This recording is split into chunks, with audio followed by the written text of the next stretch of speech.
ঘুম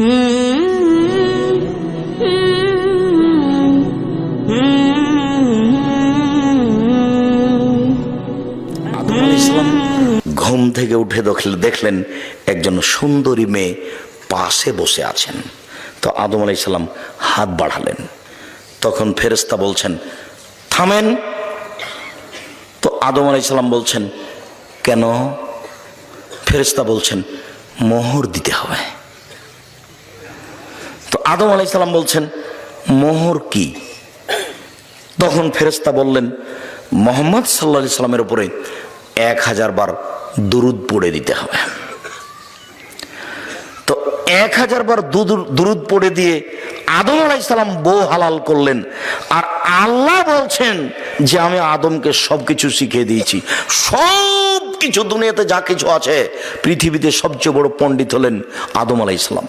আদম আলাইহিস সালামের চোপর দিয়ে কোনো শিক্ষিত মানুষ দুনিয়াতে পার হয়নি, কিয়ামত পর্যন্ত কেউ পার হবে না। সব কিছু জানতেন আদম আলাইহিস সালাম। তো যিনি সব কিছু জানতেন, তিনি নিজের বউটা কিভাবে হালাল করতে হবে সেটাই জানতেন না। আপনার মুফাসসির সাহেব আদম আলাইহিস সালামের উপর অপবাদ লাগিয়েছেন, তাকে 80 100 লাঠি 160 লাঠি পিটানো ছাড়া কোনো পথ নেই। আমরা জীবনে তাফসীর শুনিনি মানে যান বলে দিন আপনার মুফাসসিরকে যে আব্দুর রাজ্জাক বিন ইউসুফ এ কথা বলেছেন। আর দল পার্টি যখন তখন আরেকজনের বিরুদ্ধে দু কথা না বললে চলে না, একবার বাধ্য বলতে। চাঁপাইনবাবগঞ্জের ভাষা তো ওখানে ওর বাপকে বলতে হবে, মানে টিকে থাকা কঠিন, এটা স্বাভাবিক ব্যাপার। সম্মানিত দিনী ভাই বোন, জাহান্নাম থেকে বেঁচে যাবেন 3টা কাজ করলে। 1, মুখ বন্ধ রাখেন, ভালো ছড়া মুখে বলবেন না, খুব শক্ত হয়ে থাকবেন। 2, অলিয়াসা বাইতক, জরুরি প্রয়োজন ছাড়া বাড়ির বাইরে যাবেন না। দোকানে কিছু জিনিস কিনতে গেছেন, 1 কেজি লবণ আর 100 মরিচ, এইটুকু নেওয়ার পরে 1 মিনিট দোকানে দাঁড়াবেন না। কেন? ওখানে আরো 2 জন বসে আছে, আরেকজনের বদনাম হচ্ছে। ওখানে আপনি কানে দিবেন না, জরুরি প্রয়োজন ছাড়া বাড়ি ত্যাগ করবেন না। পুরুষ মানুষ জরুরি প্রয়োজন ছাড়া বাড়ির বাইরে যেতে পারে না। বলেন তো আপনার বউ কিভাবে বাইরে বাজার করতে যেতে পারে? আপনি কি মরেছেন?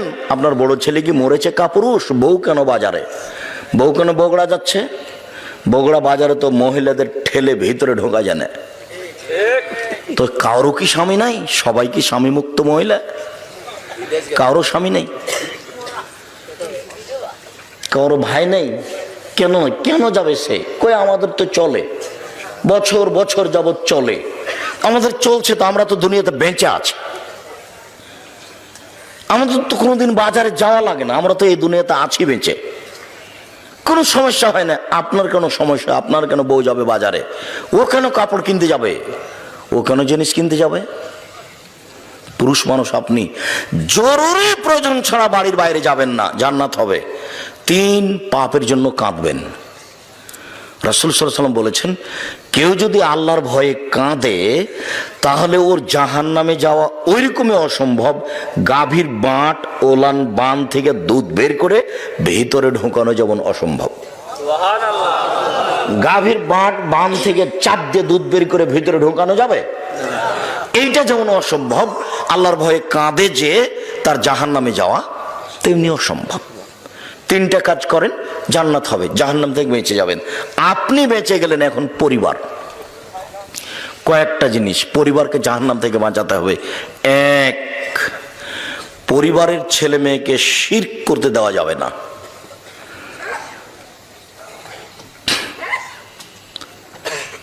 আমি কবি নজরুল ইসলামের মানের হানি করিনি, আমি কবি নজরুল ইসলামের মানের হানি করিনি, আমি ঠাকুরের মানের হানি করেছি আর কবি নজরুল ইসলামের মানের হানি করেছি। এই জন্য 1000 কোটি টাকার মামলা সুনামগঞ্জ কোর্টে আর 5000 কোটি টাকার মামলা সিলেট কোর্টে। তো আমি নজরুল ইসলামের মানের হানি কি করলাম? আমি বলেছি নজরুল ইসলাম বলেছেন মসজিদের পাশে কবর দিও ভাই, কবর থেকে যেন মুয়াজ্জিনের আজান শুনতে পাই। এই গুনাহগার গোর আজাব হতে পাইবে রেহাই। তখন আমি বলেছি, মাওলানা হিসাব নজরুল ইসলাম সাহেব কোরআন হাদিস জানতেন না, জানলে তিনি এই কথা বলতেন না। মসজিদের পাশে কবর কেন, কাবা ঘরের নিচে ঢুকে দিলে 1 পয়সা লাভ হবে না, কর্ম অনুযায়ী বিচার হবে, এ কথাই ঠিক। আমি এই কথা বলাতে নজরুল ইসলামের মানের হানি করেছি বলে আমার বিরুদ্ধে মামলা করা হয়েছে। ঠাকুর তো আপনাকে মানুষই মনে করে না, ঠাকুর আপনাকে পশু মনে করে। যখন আপনি ঢাকা বিশ্ববিদ্যালয় খুলতে গেলেন, তখন ঠাকুর বলছে কলকাতা থেকে, ওরা বাংলা ভাষা জানে না, বেটারা বিশ্ববিদ্যালয় বানাবে। বঙ্গভঙ্গের বিরুদ্ধে আপনাদের নিন্দা করে একটা কবিতা লিখেছিল 25 লাইনের, কলিকাতা প্রেস ক্লাবে পড়েছিল। সর্বপ্রথম এই কবিতা পড়েছিল ভদ্রলোক, জাতি যখন বিপদে ঠাকুর তখন বিলাতে। জাতি যখন বিপদে ঠাকুর তখন বিলাতে 25 লাইনের কবিতা বলেছিল। যতবার বলছে ওমা তোমার আকাশ তোমার বাতাস, ততবার বলছে ও কালিমা তোমার আকাশ তোমার বাতাস।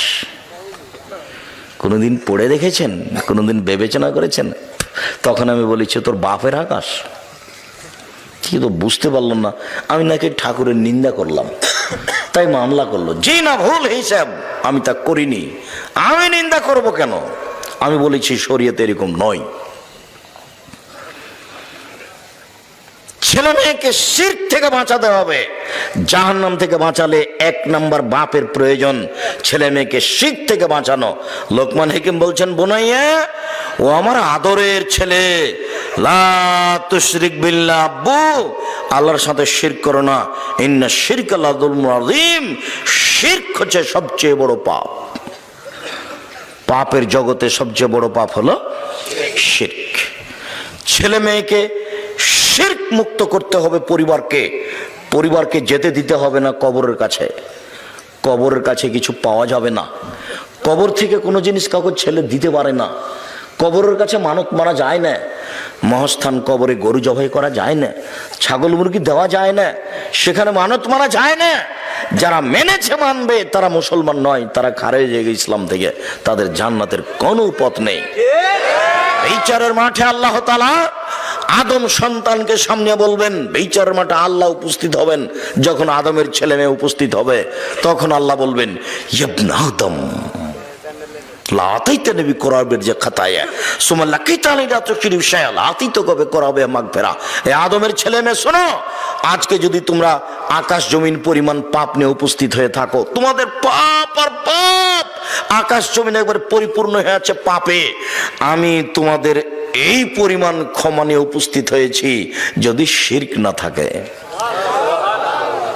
তোমাদের পাপ যত আমার ক্ষমা তত, তোমাদের পাপ যত আমার ক্ষমা তত, যদি শিরক না থাকে। তোমাদের পাপ যে পরিমাণ আমার ক্ষমা সেই পরিমাণ, তোমাদের পাপ যে পরিমাণ আমার ক্ষমা সেই পরিমাণ, যদি শিরক না থাকে। তো এবার আপনার হুজুরকে বলেন যে আব্দুর রাজ্জাক সাহেব বা আহমদ সাহেব শিরক কোনটা, উনি যদি বলেন যে বাংলাদেশে কোনো শিরক নেই, ভালো কথা। আর যদি বলেন যে শিরক আছে, তাহলে ঠিক তাকে বলতে হবে আমি খাকসার, আমার বুঝে যা আছে তা আমি শিরকের নোট করেছি, বক্তব্যও আছে। এদেশে একটা বই পাওয়া যায়, কে বড় ক্ষতিগ্রস্ত। আমাকে কিনতে বলিয়েন না, যে আপনি লিখেছেন আপনি কিনেন, তাহলে তো আমি আপনার উপকার করতে পারবো না। কে বড় লাভবান বইটা লিখেছি জঙ্গিদের বিরুদ্ধে 2005 সালে, যেদিন সরকার স্বপ্নেও দেখেনি জঙ্গি, সেদিন আমি কলমে লিখেছি এদেশের মাটিতে জঙ্গি বিরোধী বক্তব্য আমার চেয়ে কারো কঠোর কঠিন আছে তা আমার জানা নেই। আমার আগে জঙ্গি বিরুদ্ধে কলম ধরেছে কেউ আমার আগে, তা আমার জানা নাই। 2005 সালে আমার বইটা ছাপা, বইয়ের নাম কে বড় লাভবান। 1 লাইন পড়লে বুঝতে পারবেন আপনার সুবিধা। ক্ষতিগ্রস্ত 1 লাইন পড়লে বুঝতে পারবেন আপনার ক্ষতি, তার নামই হলো ক্ষতিগ্রস্ত। কে বড় ক্ষতিগ্রস্ত আর ওটা কে বড় লাভবান। ওতে এক জায়গাতে সিরিয়াল দেওয়া আছে, এটা শিরক, এটা শিরক, এটা শিরক, এটা শিরক, সিরিয়াল দেওয়া আছে। আর ধারাবাহিক কোথায় কোথায় কোথায় কোথায় শিরক হয় এগুলো সব উল্লেখ করা আছে। এখন আপনার ইমাম যদি বলেন যে আমাদের দেশে শিরক নাই, ভালো কথা, বিচারের মাঠে আল্লাহ বলবেন যে তোমার যদি শিরক না থাকে তাহলে তোমার পাপ যত আমার ক্ষমা তত। সেদিন কি আল্লাহও বুঝবেন না যে কোনটা শিরক? নাউজুবিল্লাহ মিন যালিক। ও তো খুব ভালো বুঝবেন, তো সর্বশক্তি মানুষ, সব কিছু গাতা, সব কিছু জানেন, তিনি আলিম, সব কিছু জানেন। ছোট শিরক, আমি কথা বলছি, টিকটিকি টিকটিক করে উঠলো, তা আপনি বললেন হ্যাঁ আপনি ঠিক বলেছেন, ওই যে টিকটিকি বলল, তা আমি ঠিক বলেছি কি না এটা আল্লাহ ভালো জানেন। তো টিকটিকি কিভাবে জানলো? তো আল্লাহর সাথে কাউকে সমান করে দেওয়ার নাম হলো শিরক। যখনই গাড়িতে ছুটেছে ঢাকা থেকে বা গোবিন্দগঞ্জ গাইবান্ধা থেকে রংপুর থেকে, তখন থেকে বারবার কন্ট্রাক্টর বলছে, ড্রাইভার বলছে কন্ট্রাক্টরকে, ভাই মহাস্থানে 10টা টাকা দিও, ভাই মহাস্থানে 10টা টাকা দিয়ে দিও। কেন? তার মাথায় কাজ করছে যে মহাস্থানে 10টা টাকা দিলে গাড়িটা অ্যাক্সিডেন্ট হবে না, ও কবর থেকে ঠেকিয়ে দিবে অ্যাক্সিডেন্ট যেন না হয়। এর নাম শিরক। অ্যাক্সিডেন্ট ঠেকাতে পারে কে? আল্লাহ। ড্রাইভারের ধারণাই যে ওই কবরে যে আছে সেও পারে। নাউজুবিল্লাহ মিন যালিক। তার নাম শিরক। ছেলে মেয়েকে, আহাল পরিবারকে জাহান্নাম থেকে বাঁচাতে হলে বাপ স্বামী 1 নম্বর কাজ কি করবে বলেন তো? শিরক থেকে ছেলে মেয়েকে বাঁচাবে। তো বাপই তো শিরক বুঝে না, বাপকে শিরক বোঝার জন্য আজকে অনুরোধ জানাচ্ছি, যাওয়ার সময় যদি একটা বই থাকে, কে বড় ক্ষতিগ্রস্ত, নিজে যদি পড়তে না পারেন তাহলে ছেলেকে বলবেন আবু পড়ো তো, কোথায় শিরক আছে আমি একটু অবগত হই। দেখে দেখে দেখে দেখে শিরক ছেড়ে দিবেন, ছেলে মেয়েকে ছাড়াতে বাধ্য করবেন। এদেশের জন্মগতি হচ্ছে শিরকের উপরে, এদেশের জন্ম স্বভাবই খারাপ। আপনাকে আমি বলিনি যে সৌদি আরবের একটা বাচ্চা, খুব দুষ্ট বাচ্চা, সাইকেলে চড়ে যাচ্ছে, যেতে যেতে একটা ইঁটে ধাক্কা খেয়ে উল্টে পড়ে গেছে। তখন ছেলেটা ছাল চামড়া উঠে গেছে, লাফ দিয়ে উঠে বলছে তাওয়াক্কালতু আলাল্লাহ, আমি আল্লাহর উপরে ভরসা করি। আর বগুড়া বাংলাদেশের একটা খুব দুষ্ট ছিল শয়তান, ও যাতে সাইকেলে চলে খুব জোরে যাচ্ছে, যেতে যেতে একটা ইঁটে ধাক্কা খেয়ে উল্টে পড়ে গেছে, ছাল চামড়া উঠে গেছে। ও লাফ দিয়ে উঠে বলছে অমুকের বাচ্চা অমুক ইট রেখেছে। বুঝতে পারলেন না মনে হয়? ও ছেলে বলছে পড়ে গিয়ে, ও কিন্তু কে ইট রেখেছে তার দোষ উল্লেখ করেনি। ওই ছেলেটা বলতো তাওয়াক্কালতু আলাল্লাহ, পড়ে গেছি তাতে কি হবে, আমি আল্লাহর উপরে ভরসা রাখি।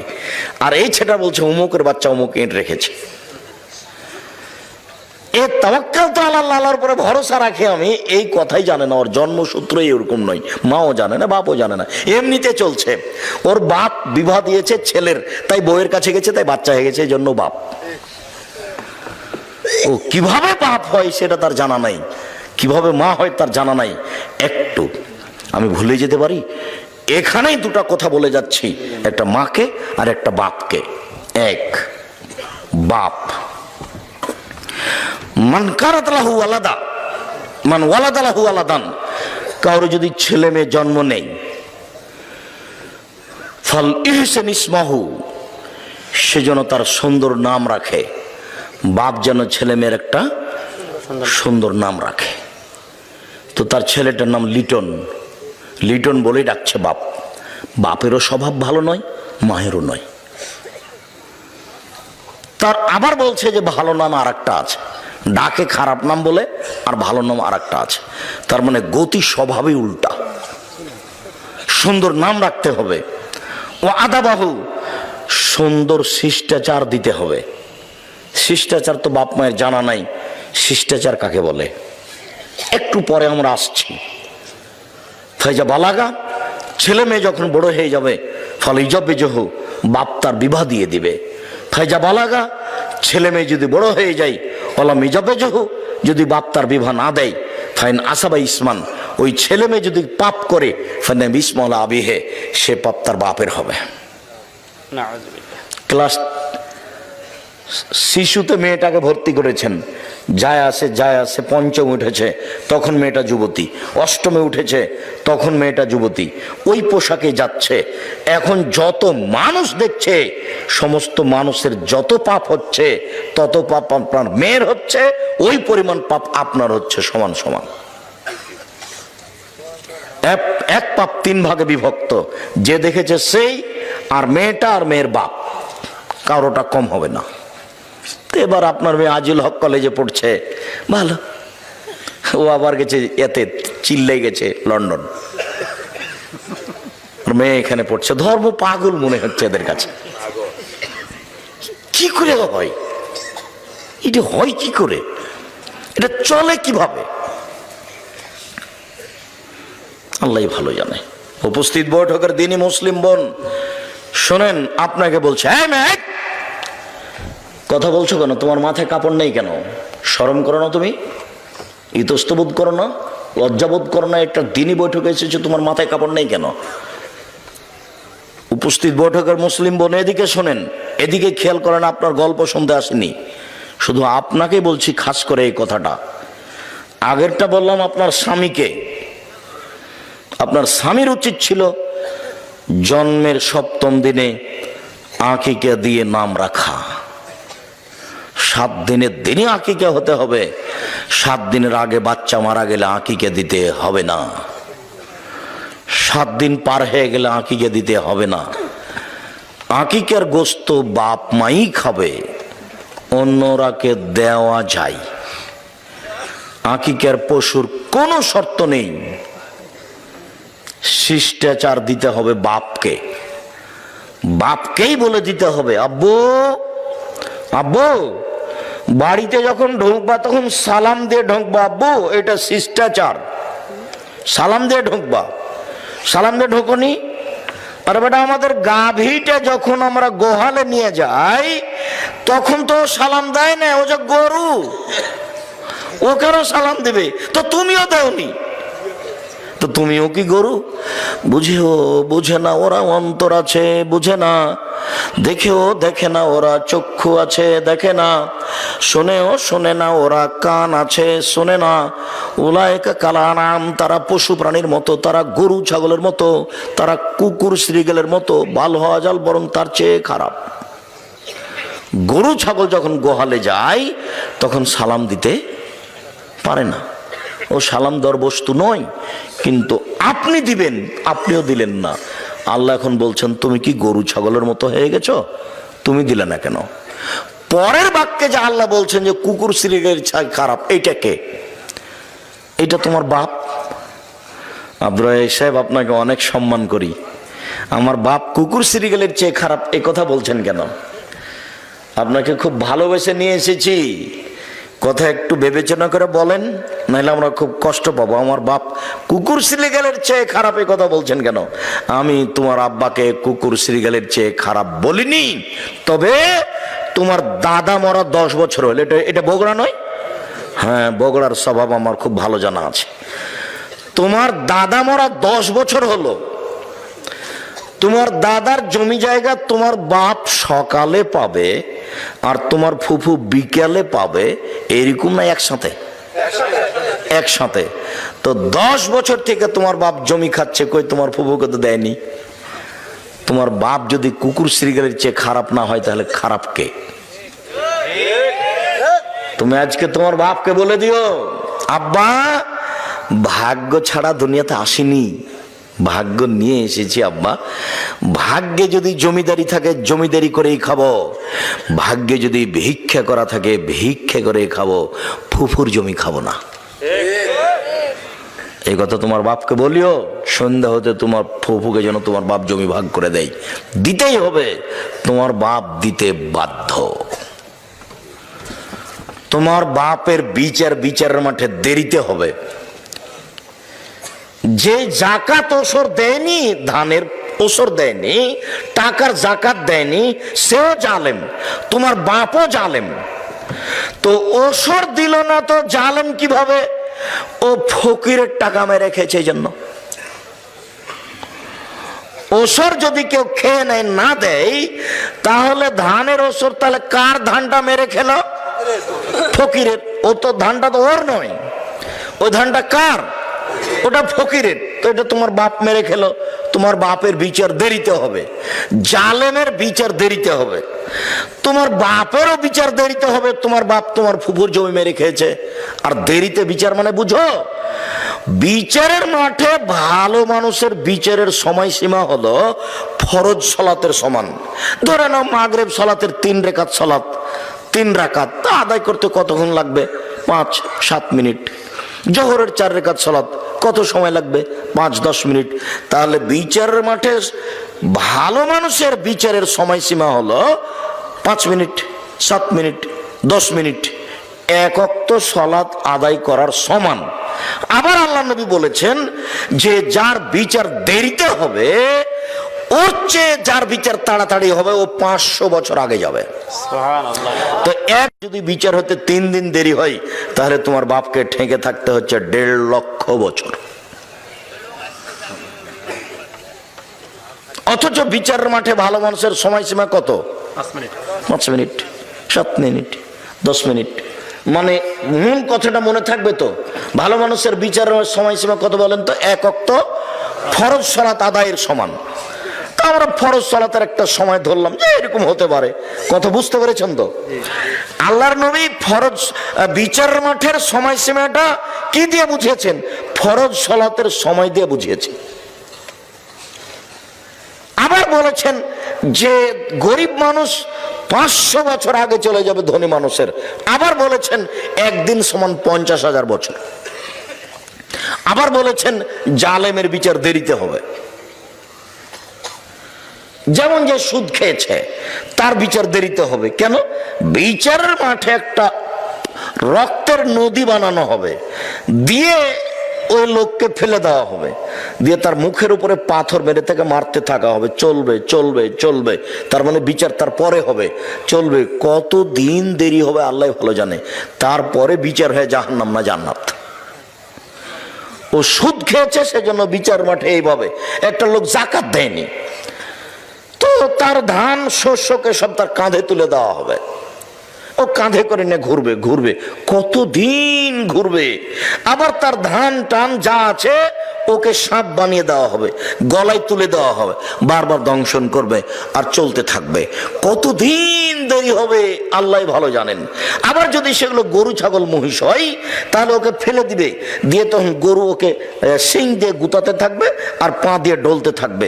কতদিন চলবে আল্লাহ ভালো জানে।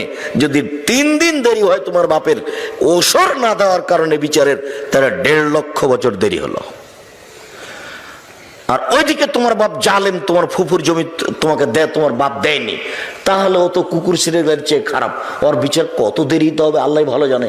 তাহাজ্জুদ পড়লেও হবে না। ওইটা ভিন্ন জিনিস, সেটা ভিন্ন জিনিস। ছেলে নাই, শুধু মেয়ে, সেই জন্য বাপে কি করেছে? সবটুকু জমি মেয়েদের নামে লিখে চলে গেছে। ভাতি যারা আছে তাদেরকে দিবে না, মানে ও জাহান্নামে চলে গেছে। তো ঢুকেনি কেন? মরেনি এই জন্য।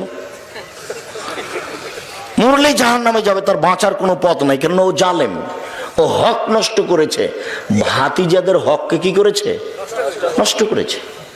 দেয়নি কেন? বলে ভাতিজাদের সাথে মারামারি আছে সেই জন্য। ভাতিজা যতদিন পর্যন্ত চাচাকে জবে না করেছে ততদিন পর্যন্ত ভাতিজা ভাগ পাবে। এমনি যদি মেরে থেকে গালি দিয়ে থাকে তবু ভাতিজার ভাগ নষ্ট হবে না। গন্ডগোলে ভাতিজার ভাগ নষ্ট হয় না। জোর করে একটা রাগের উপরে কিছু করবেন সেটাই সিদ্ধান্ত, এ কথা ঠিক নয়। সম্মানিত দিনী ভাই বোন, এক, পরিবারকে, ছেলে মেয়েকে শিরক থেকে বাঁচান, তাহলে ওরা জাহান্নাম থেকে বেঁচে যাবে। পরিবার ও পারিবারিক জীবন। 2, অমর আহলাকা বিসসালাত ওয়াসতাবির আলাইহা, নিজে সালাত আদায় করো এবং পরিবার ছেলে মেয়েকে সালাত আদায় করতে বলো, তাহলে পরিবার জাহান্নাম থেকে বেঁচে যাবে। রাসূল সাল্লাল্লাহু আলাইহি সাল্লাম বলেন, মুরু আওলাদাকুম বিসসালাত ওহুম আবনাউ সাবঈ সিনিনা। এই ছেলে, ওটা কি আপনাদের ওই যারা দেখাশোনা করছে তারাই নাকি? জি, যারা স্বেচ্ছাসেবক তোমরা পাহারা দাও, তোমাদেরকে পাহারা দেওয়ার জন্যই বলছি, তোমরা আজকে বক্তব্য শুনিও না। যেদিন তোমাদের গাবতলিতে হামিদপুরে হবে সেদিন বক্তব্য শুনিও। আজকে আমাদের সহযোগিতা করো, আজকে আমাদের সহযোগিতা করাই তোমাদের কাজ। যদি কোনো জায়গাতে দুইজন দাঁড়িয়ে গল্প করে তাহলে তোমরা অযোগ্য ছেলে, তোমাদেরকে ঠিক করা ঠিক হয়নি। এজন্য রশিদ, হুঁশিয়ার, বুদ্ধিমান, সচেতন ছেলেকে দায়িত্ব দিতে হয় 10 জন 20 জন, যারা সবসময় প্রস্তুত। আপনাকে অনুরোধ জানাচ্ছি, দয়া করে এখানে দাঁড়িয়ে থাকবেন না বা গল্প করবেন না। আপনি মুহূর্তে এখানে থাকতে পাবেন না, আপনি কেটে পড়ুন, আর না হলে আপনি বসে পড়ুন। এরকম হুঁশিয়ার, সচেতন হতে হবে যারা আমাদের সহযোগিতা করবে তাদেরকে। তার মানে এদেশে তো কণ্ঠস্বরে বক্তব্য হয়, মানুষ বাদাম খায় আর এইসব জুলেখার কাহিনী শুনে, মনে করে যে এরই নাম তাফসির মাহফিল। তা আমি তো আর কোনোদিন এভাবে তাফসির মাহফিল করি না, আর তাফসিরের মাহফিল আমি নিজে করিও না, আর এইসব জুলেখার আমি কাহিনী বলি না।